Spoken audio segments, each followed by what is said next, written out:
Ok mon gars, j'espère que tu vas bien. Aujourd'hui, on va parler d'un sujet qui me fait beaucoup rire. On va parler de l'effet mec en couple. T'as sûrement déjà entendu tes potes en couple te dire ouais frérot, depuis que je suis en couple, les meufs elles arrêtent pas. Ça gros, c'est un truc que j'ai vécu aussi, ça fait un peu plus d'un an et demi que je suis en couple. Donc aujourd'hui mon gars, on va voir comment profiter de cet effet, gratter cet effet quand t'es sur le marché des transferts et que faut que tu te fasses recruter par ton prochain club. Donc en gros, comment avoir autant de buzz qu'un mec en couple. Avant ça mon gars, si tu me connais pas, moi c'est Raphaël et dans mes vidéos, je t'aide à devenir un énorme maxeur. Qu'est-ce que j'appelle un énorme maxeur? C'est tout simplement un mec qui va venir chercher le maximum de tout ce que peut lui apporter la vie.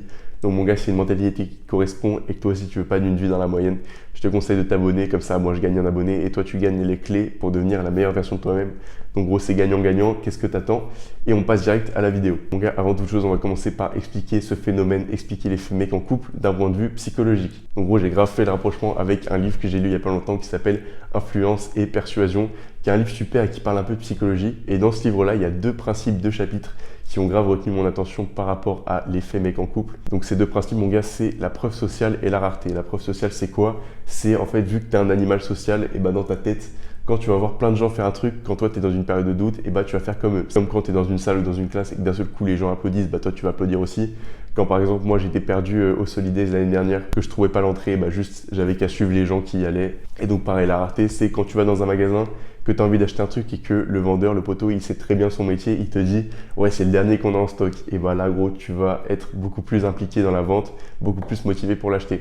C'est comme quand tu veux acheter une paire sur internet et que elle est sold out, tu vas rentrer ton petit email et bah gros, quand tu vas recevoir le mail comme quoi la paire elle est restock, et bah t'inquiète pas, tu vas être bien plus motivé pour mettre ton argent, donner ton argent le plus vite possible et avoir la paire. Et donc gros, si on traduit ce principe là pour les meufs, le principe de preuve sociale, ça va être, imagine une meuf qui ne te connaît pas, qui vient de te rencontrer et elle voit que tu as une meuf, elle voit que tu attires pas mal de meufs, elle va se dire ok, le mec je le connais pas, j'ai pas trop d'infos sur lui, j'ai pas pris tout le temps d'apprendre à le connaître, mais les meufs qui l'ont fait ont trouvé que c'était un mec de bonne qualité vu qu'elles sont attirées par lui.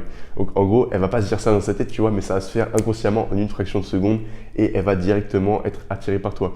C'est comme un mec qui arrive en boîte avec un groupe de 10 meufs hyper fraîches avec lui.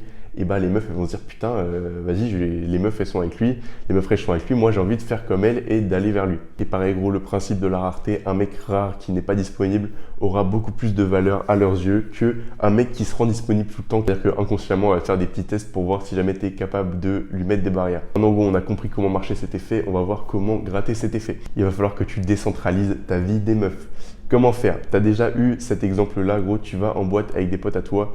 Et toi, tu y vas vraiment, ça se trouve, pour pécho, pour gérer de la meuf. Sauf que tu as un pote qui va pas trop pour ça, qui est là et qui s'amuse de ouf en boîte. Tu vois, le mec, il profite. Si lui, il est en pétard sur toutes les musiques, etc., il se bourre un peu la gueule. Le mec, on dirait, il a énergie infinie tellement il s'amuse dans la boîte.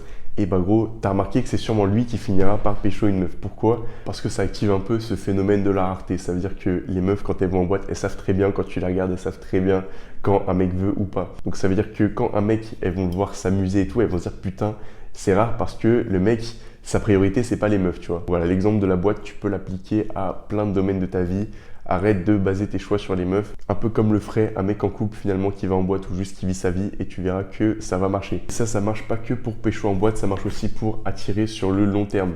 Quand un mec n'est pas là en chien à baser toute sa vie sur les meufs, quand un mec se respecte et sait mettre des barrières parce que, gros, à un moment, vas-y, il a faim, il a envie de meuf, mais quand même, il sait faire passer son respect de lui-même avant, et bah, ce sera plus attirant. Concrètement, ça donne quoi? Ça donne que quand tu es dans une phase de flirt avec une meuf, et bah, tu vas lui exposer un peu tes principes, tu vois, tes valeurs. Par exemple, pour toi, ouais, ta meuf, elle fait pas ça, ta meuf, elle est plus comme ça. Du coup, elle, inconsciemment, elle va vouloir tester un peu ses limites pour voir si t'es vraiment le mec que tu prétends être, si t'as vraiment des vraies limites et que t'es pas juste un mec qui fait semblant. Voilà, gros, renoncer à ces principes, c'est tout simplement un truc que ne ferait pas un mec en couple.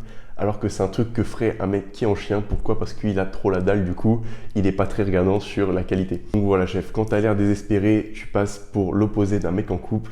Quand t'es un mec en chien, mon gars, c'est un mec qui a besoin de gérer parce qu'il gère pas beaucoup. Et là, ça va provoquer, tu te souviens de la preuve sociale dont je t'ai parlé tout à l'heure, ça va parler de la preuve sociale inversée. Une meuf, elle va se dire, putain, le mec, il est en chien, ça veut dire qu'il n'y a aucune meuf qui veut de lui. Et donc, elle va se dire, putain, moi, j'ai pas trop d'infos, mais s'il y a aucune meuf qui veut de lui, c'est que ça doit être un mec pas ouf, du coup, je me casse. Donc voilà, mon gars, maintenant, tu sais comment faire pour hacker le jeu et avoir les mêmes stats hyper boostés qu'un mec en couple.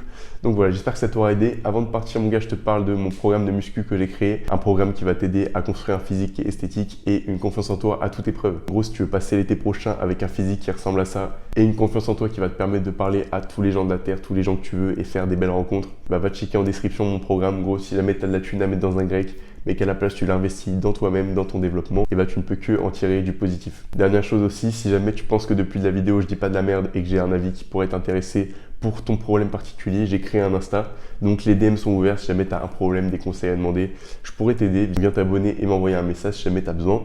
Et voilà mon gars, merci d'avoir regardé, on se pète pour la prochaine vidéo, abonne-toi et salut.